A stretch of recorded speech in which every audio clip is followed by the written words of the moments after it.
Bismillahirrahmanirrahim. Assalamualaikum warahmatullahi wabarakatuh. Hello everyone, back again with me Ahmad Harisudin. I'm majoring in Physics Education, Faculty of Teacher Training and Education, Sultan Ageng Tirtayasa University. Okay guys, on this occasion, I will discuss about measurement. More specifically, I will discuss about measurement recognition as well as single measurement. Okay, before we start the lesson, let's pray together. Pray begin.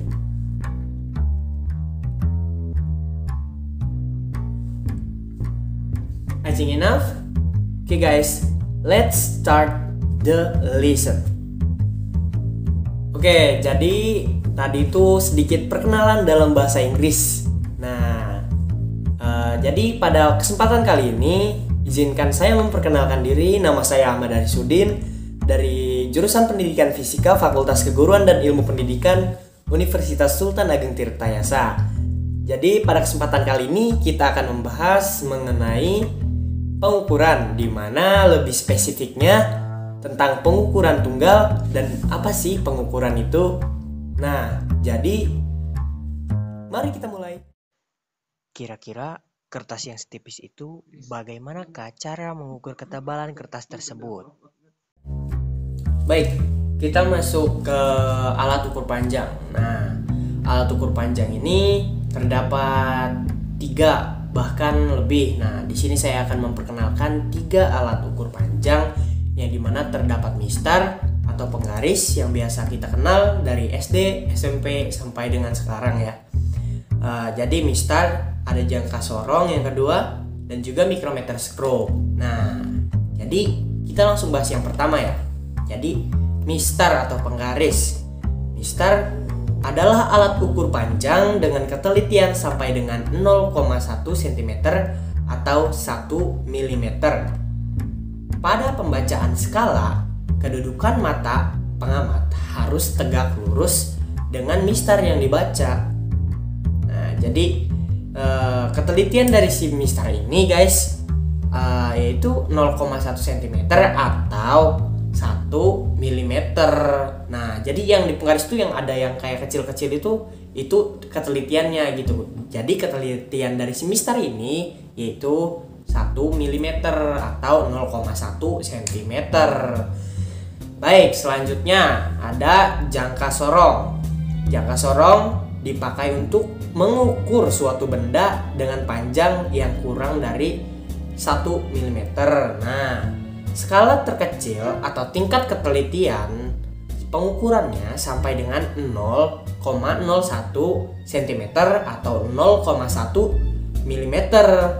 Nah, jadi ketelitian dari si jangka sorong ini lebih teliti daripada si mistar. Nah, umumnya jangka sorong digunakan untuk mengukur panjang suatu benda, diameter bola, tebal uang logam, dan diameter bagian dalam tabung. Nah, jangka sorong ini memiliki 2 skala pembacaan, yaitu skala utama atau skala tetap yang terdapat pada rahang tetap jangka sorong.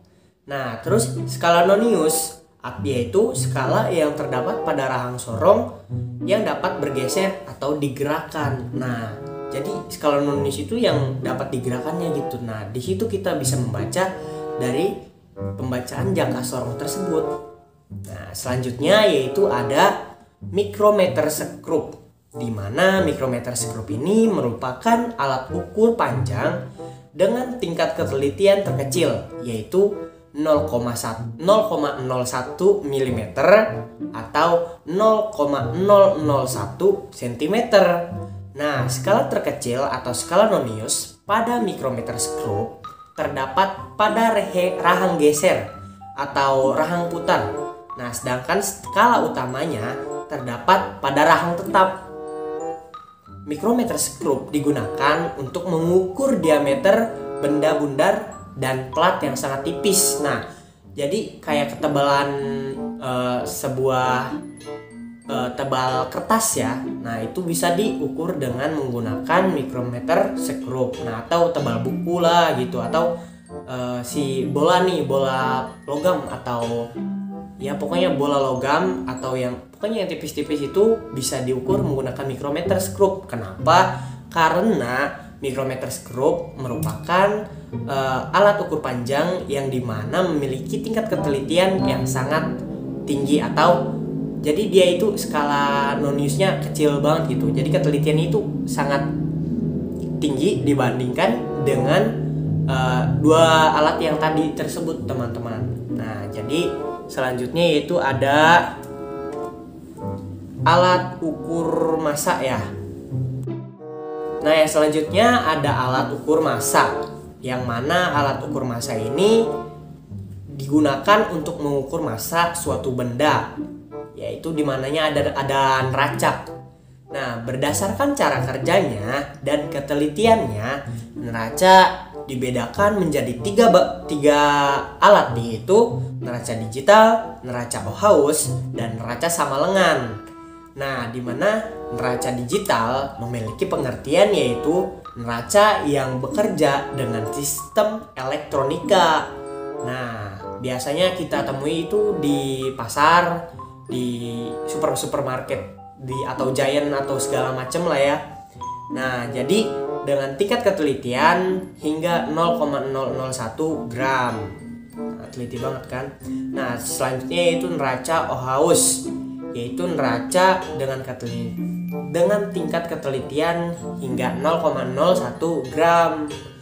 Nah, terus selanjutnya yaitu ada neraca sama lengan, di mana neraca ini dengan tingkat ketelitian mencapai 1 mg atau 0,001 gram. Nah, jadi seperti itu alat ukur massa, teman-teman. Nah, selanjutnya ada alat ukur waktu. Alat ukur waktu ini memiliki satuan internasional untuk waktu, yaitu adalah detik atau second ya, sekon.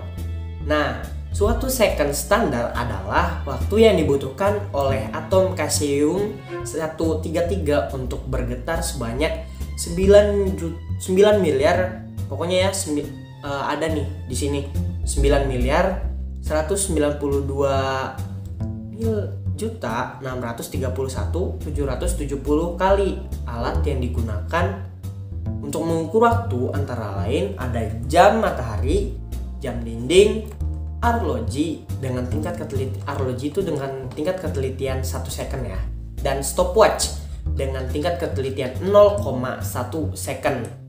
Nah, biasanya di stopwatch inilah kita dapat jadi kayak lebih melihat banyak angka gitu ya. Jadi daripada arloji, jam dinding, nah stopwatch ini lebih akurat daripada yang lain gitu, tergantung dengan keadaan alat. Guys, jadi seperti itu ya. Oke. Ya baik. Langsung kita mulai saja, dimana telah kita bahas mengenai pada video awal, yaitu tentang pengukuran tunggal. Ya baik, jadi pengertian dari pengukuran tunggal adalah pengukuran yang dilakukan terhadap suatu besaran sebanyak 1 kali. Nah, jadi pengukuran tunggal itu bisa dikatakan pengukuran yang hanya menggunakan pengukuran 1 kali ya. Jadi di sini ada nilai kesalahan pengukuran tunggal antara lain, baik kita nyalain dulu ya.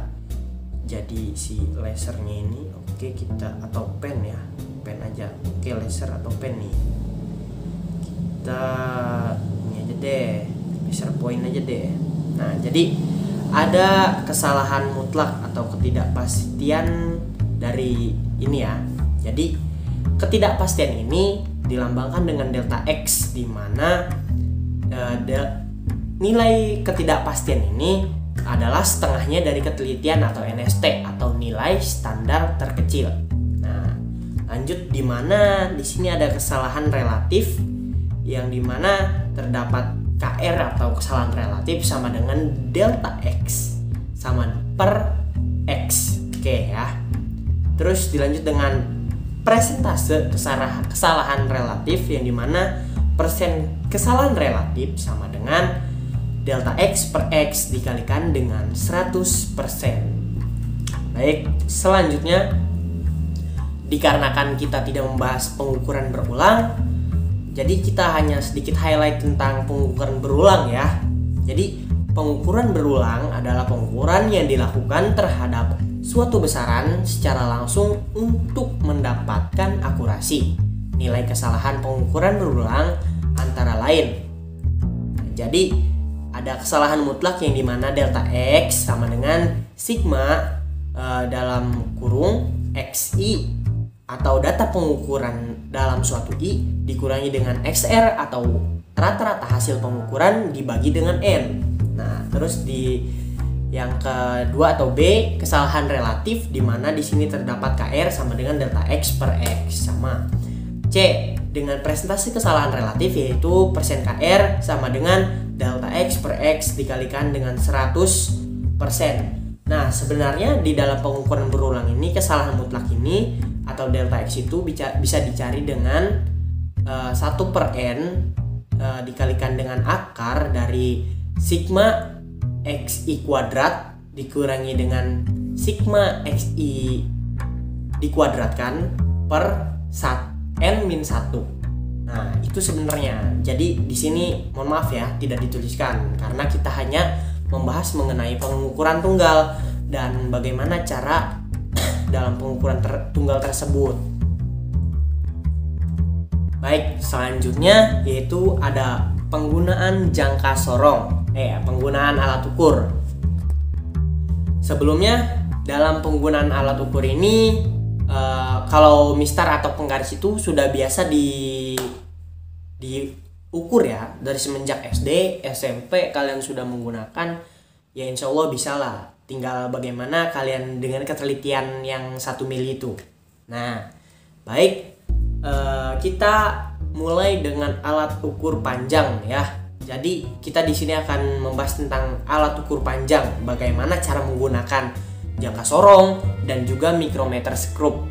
Baik, dari jangka sorong memiliki ketelitian sebesar 0,1 meter 0,1 mm atau 0,01 cm. Nah, di mana nanti ya kita ganti dulu dengan pulpen. Ya, jadi di sini terdapat suatu gambar atau di mana sebuah pengukuran yang di mana pengukuran ini digunakan melalui jangka sorong. Nah, di sini sudah terdapat gambarnya ya. Oke, baik. Jadi di sini kita akan mengukur suatu pengukuran di mana kita akan mengukur menggunakan jangka sorong. Nah, jadi dalam jangka sorong itu ada skala utama, ya ini nih yang ada nomor 7, 8, 9 atau angka 7, 8, 9 ya. Jadi dalam suatu garis horizontal ini merupakan skala utama. Ya, tuh yang di sini nih, yang di pojok kanan nih ya. Jadi skala utamanya itu yang di sini. Nah, sedangkan skala nonius itu yang berada di bawah atau yang di skala yang bisa digeser nih. Nih ya, tuh di pojok kanan atas tuh ada skala nonius nih. Skala nonius itu bisa digeser nih. Jadi nanti si penguncinya itu dikendorkan dulu. Nah, baru bisa digeser-geser. Nah, untuk menguatkannya lagi kita putar berlawanan arah dengan yang tadi kita putar. Nah, jadi pada kesempatan kali ini kita diibaratkan kita sedang mengukur suatu benda, di mana dalam pengukuran ini kita dapat baca gitu ya. Jadi panjang dari skala utama ini yaitu bisa dilihat dari angka kita yang di sebelah angka 0 dalam atau sebelum angka 0 pada skala nonius. Nah, pada gambar ini kita dapat lihat bahwa ini merupakan angka 7. Nah, ini skala utamanya 7. Nah, dalam skala utama kita dapat membaca yaitu 7,5, 7,6, 7,7. Sebelum angka 0 itu 7,7. Nah, berarti kita tuliskan skala utama pada pengukuran kali ini yaitu 7,7 cm. Nah, selanjutnya kita akan mencari skala nonius, di mana skala nonius yaitu skala yang berimpit dengan skala utama.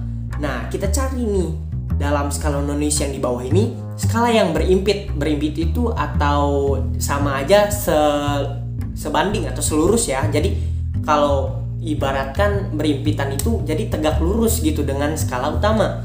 Nah, pada pengukuran ini kita dapat melihat yang lurus, tegak lurus atau yang berimpit itu terdapat pada angka 5.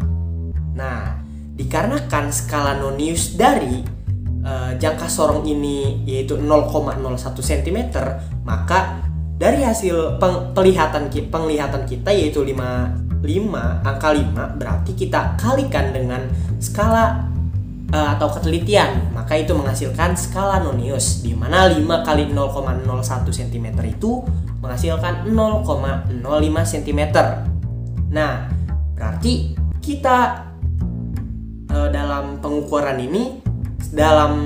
ini yaitu skala utama ditambah skala nonius, di mana hasil pengukurannya terdapat 7,7 skala utama ditambah dengan 0,05 cm skala nonius. Nah, jadi kita menghasilkan 7,75 cm. Nah, dari hasil pengukuran panjang ini jadi terdapat ketidakpastian ya. Ketidakpastiannya yaitu dari setengah dikalikan dengan ketelitian. Maka kita akan melihat dari ini L, hasil pengukurannya yaitu dari pengukuran atau X atau biasanya X0 ya, X ditambah plus minus delta X. Delta X tadi kita udah mengetahui yaitu 1/2 dari dikalikan dengan ketelitian. Ketelitian yang kita pakai di sini yaitu 0,01 cm dikalikan dengan 1/2 yaitu menghasilkan 0,005 cm. Nah, jadi L sama dengan atau hasil pengukurannya yaitu X plus minus delta X atau L sama dengan 7,75 cm ditambah plus minus 0,005 cm. Nah, gitu guys. Kita lanjut ke alat pengukuran. Jadi pada kesempatan kali ini saya akan mencontohkan contoh soal lagi. Nah, di mana pada contoh soal ini kita mengetahui di sebelum angka 0 di skala nonius itu angka 10 cm. Nah, berarti kita tulis angka skala utamanya itu 10 cm, maaf ya. Jadi sekarang kita akan mencari skala nonius yang berimpit dengan skala utama, di mana di sini terdapat di angka 2. Nah, ini ya, di sini nih. Yang kedua, oke, ntar saya ganti pulpennya dulu, oke. Terdapat di sini nih ya. Nah, ibaratkan itu ini ya. Jadi di sini terdapat di angka 2. Kita kalikan dengan skala ketelitiannya ya, dengan ketelitiannya yaitu 0,01 cm, di mana menghasilkan skala nonius yaitu 0,02 cm ya. Nah, ini 0,02 cm.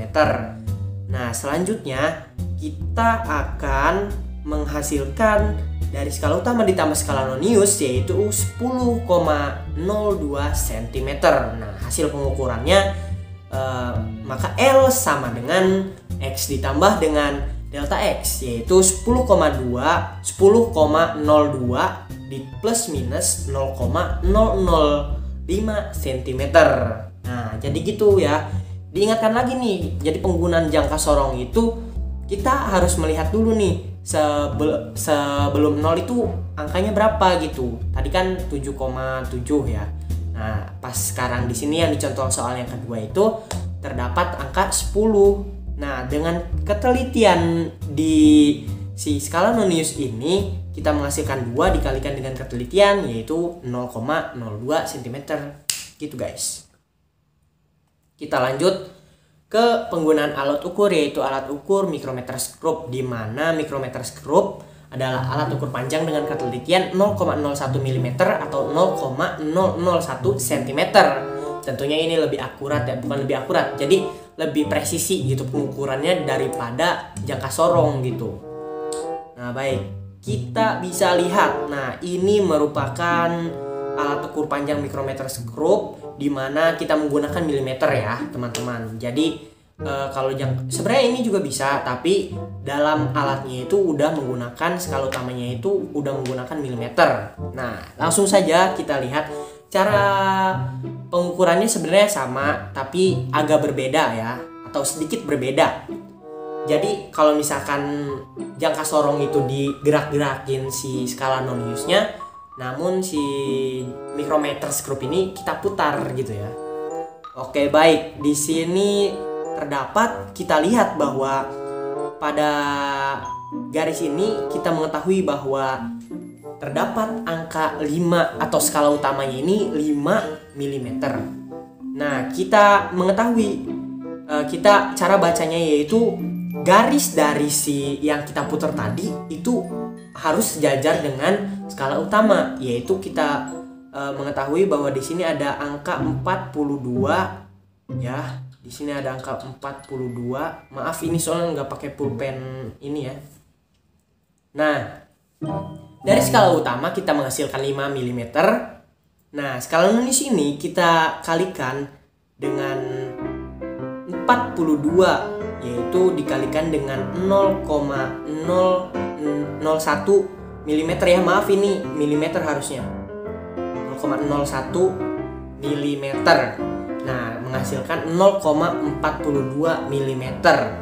Nah, jadi dihasilkan dari penghitungan panjang dari si alat ukur ini, yaitu X sama aja kayak tadi ya, X plus minus delta X, yaitu menghasilkan dengan 5,42. Jadi skala utama dan skala Nonius ini digabungkan atau ditambah ya, menghasilkan 5,42 mm. Jadi panjang yang dihasilkan yaitu 5,42 mm plus minus 0,005 mm. Nah, delta X ini dihasilkan dari 1/2 dikalikan dengan ketelitian, yaitu 0,01 mm. Baik, selanjutnya kita akan melihat contoh soal yang berikutnya, di mana di sini kita baca yaitu di angka 7 lewat setengah atau 7,5. Nah, lebih presisinya kita akan melihat dalam skala Nonius. Nah, skala utama kita udah dapat yaitu 7,5 ya, 7,5 nih. Oke, 7,5. Selanjutnya 19 nih. Kita melihat nih yang sejajar dengan angka ini adalah angka 19 atau yang sejajar dengan skala utama yaitu 19. Nah, skala Nonius yaitu 19 dikali dengan 0,01 mm ya. Sorry, ini milimeter seharusnya ya. Milimeter. Nah, selanjutnya menghasilkan 0,19 mm. Baik, dari hasil pengukuran itu dihasilkan X plus minus delta X, di mana L sama dengan 7,69 plus minus 0,005 mm. Kita lanjutkan kepada pengukuran berulang. Pengukuran berulang merupakan pengukuran yang dilakukan sebanyak lebih dari satu kali, di mana ada beberapa sebab mengapa sebuah pengukuran dilakukan secara berulang-ulang. Antara lain, adanya kesulitan eksperimen dalam penghitungan pengukuran, besaran yang diukur bersifat fluktuatif atau berubah-ubah, dan adanya variasi dari medium pada saat eksperimen dilakukan. Nah, di sini kita dapat menentukan angka pastinya dengan cara mengambil sejumlah data kemudian diambil nilai rata-ratanya. Sedangkan nilai ketidakpastian dapat diambil dari nilai deviasinya. Baik. Di sini terdapat sebuah soal yaitu suatu pengukuran berulang panjang diameter sebuah kaleng sarden menghasilkan data sebagai berikut, yaitu ada 7,1 cm, 7,2 cm, 7,2 cm, 7,3 cm, 7,4 cm. Laporkan hasil pengukuran berulang tersebut lengkap dengan ketidakpastiannya. Baik, Nah, dari hasil atau data pengukuran yang telah kita ketahui bahwa pengukuran pertama menghasilkan 7,1 cm, pengukuran kedua 7,2 cm, pengukuran ketiga 7,2 cm, pengukuran keempat 7,3 cm, pengukuran kelima 7,4 cm. Baik. Sekarang kita ubah menjadi pulpen dulu ya. Baik. Dari kelima pengukuran ini kita dapat mencari nilai dari rata-rata atau XR ya. XR. Nah, apa sih rumus XR ini? XR ini dihasilkan dari sigma X dibagi N. Nah, apa sih N ini? N sama dengan N itu banyaknya suatu pengukuran. Nah, mulai dari sini kan, dari soal itu terdapat 5 pengukuran, berarti N-nya sama dengan 5. Oke, nah kita lanjut. Nah, untuk mencari XR dapat diketahui yaitu dengan cara sigma X per N. Nah, dari hasil X ini, X ditambah dari 7,1 ditambah 7,2 ditambah 7,2 ditambah 7,3 ditambah 7,4 menghasilkan 36,2 cm. Nah, berarti di sini kita ketahui bahwa sigma X itu ada 36,2 dibagi N. N itu 5. Nah, maka dapat diketahui bahwa XR atau X rata-rata dari kelima data tersebut yaitu ada 7,24 cm. Nah, maka kita dapat tulis di sini 7,24 cm, 7,24 cm, 7,24, 7,24. Ini 4 ya, sorry. 7,24. Nah, sedangkan untuk kita akan mencari ini ya, XR min X, nilai mutlak dari XR min X ya. Jadi XR dikurangi X berarti 7,24 dikurangi dengan 7,1 menghasilkan 0,14.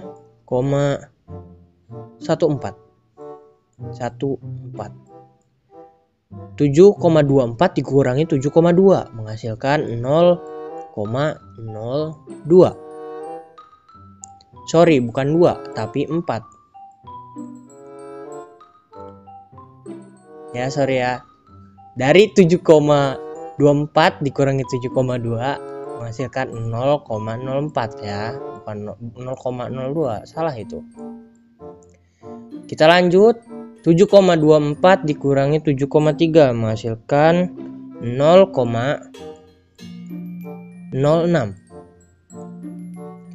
7,24 dikurangi 7,4 menghasilkan 0,16. Kenapa Kak enggak ada miss-nya? Jadi di sini kita memakai nilai mutlak ya, dari nilai mutlak ini. Nah, sedangkan kita akan mencari lagi nih XR min X dikuadratkan dari nilai mutlak yang udah kita ketahui, maka kita akan menilai mutlakan. Nah, berapa nih? 0,14 pangkat 2. Sorry, 0,14 pangkat 2. Ya, betul. 0,1996 ya, 196. 0,04 kali 0,04 berapa? Ya betul, 0,0016. Sama ya, ini juga ya, 0,0016. Nah, 0,06 dikalikan 0,06 atau pangkat 2 ya tadi ya, 0,0036. Sedangkan untuk 0,16 berapa? 0,0,0256.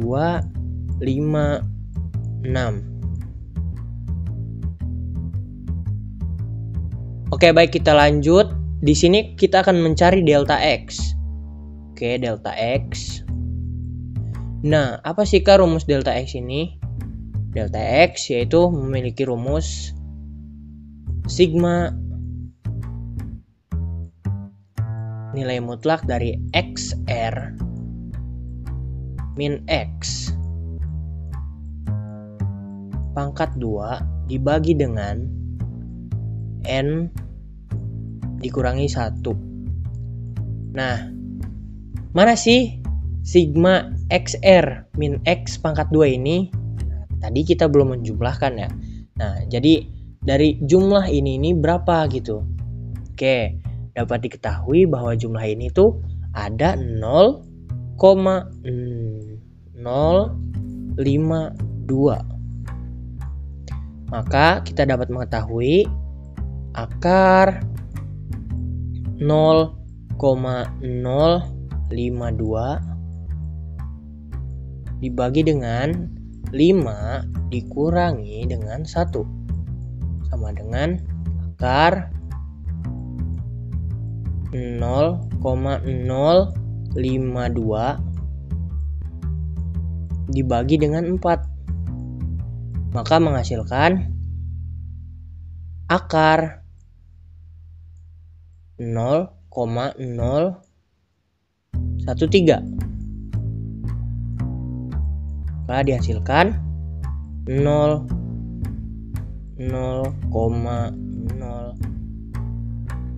bukan 0,0 ya, tapi 0,11. Kita hapus, kita pen lagi. Oke, berarti 0,11 sekian ya, tapi kita bulatkan menjadi 2 angka di belakang koma. Baik, setelah ini kita akan mencari gitu ya. Kita akan mencari lagi nih si X atau nilai sebenarnya. Jadi X sama dengan XR plus minus delta X ya, delta X. Maka kita ketahui XR-nya berapa? XR-nya 7,24 plus minus delta X-nya berapa? 0,11 cm ya, jangan lupa. Nah, sama juga ini juga jangan lupa nih, sentimeter. Setelah ini kita akan mencari error eksperimen. Error eksperimen. X ya, ini eksperimen. Nah, apa sih rumus error eksperimen ini? Rumus error eksperimen ini yaitu ada delta X dibagi dengan XR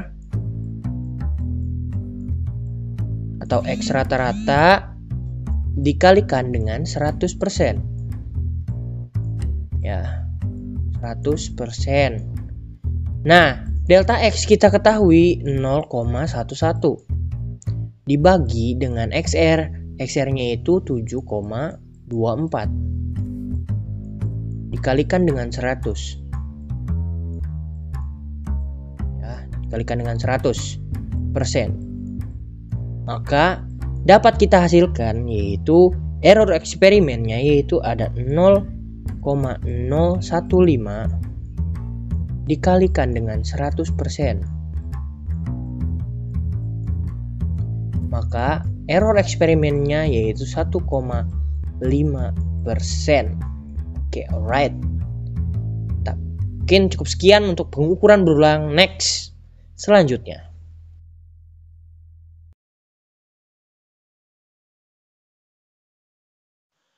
Contoh pengukuran di kehidupan sehari-hari. Dalam penerapan kehidupan sehari-hari, tentunya kita dapat menerapkan materi pengukuran ini dalam kehidupan sehari-hari. Sebagai contoh, ada jangka sorong yang dapat mengukur ketebalan sebuah ring yang dimana tentunya dengan jangka sorong dapat lebih presisi. Nah, ada juga ketebalan selembar kertas yang dapat diukur menggunakan mikrometer skrup. dan berbagai alat tulis yang dapat diukur panjangnya menggunakan penggaris. Dan masih banyak lagi contoh dalam kehidupan sehari-hari. Jadi seperti itu teman-teman.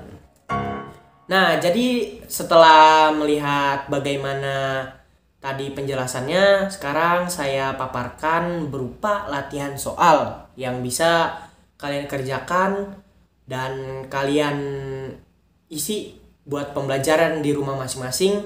Oke, segitu barangkali penjelasan dari saya. Kurang dan lebihnya mohon maaf, mohon dimaklum karena ya mohon dimaklum lah ya. Oke, baik. Sekian dari saya Ahmad Arsudin. Thank you for watching and don't forget to like, comment, and subscribe. Oke. Thank you guys. Assalamualaikum warahmatullahi wabarakatuh.